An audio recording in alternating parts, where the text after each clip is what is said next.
Hi guys, it's Jonathan Teacher. Today, let's talk about pronunciation. The sound TH. To make this sound, you must bite your tongue and then blow air through it. Thank you.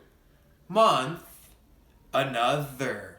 If you don't bite your tongue, you will make the S or Z sound. I often hear this mistake. Thank you. Months. Another. But that's because you don't bite your tongue. So to make the TH sound, remember, bite your tongue and blow air. Thank you. See you soon.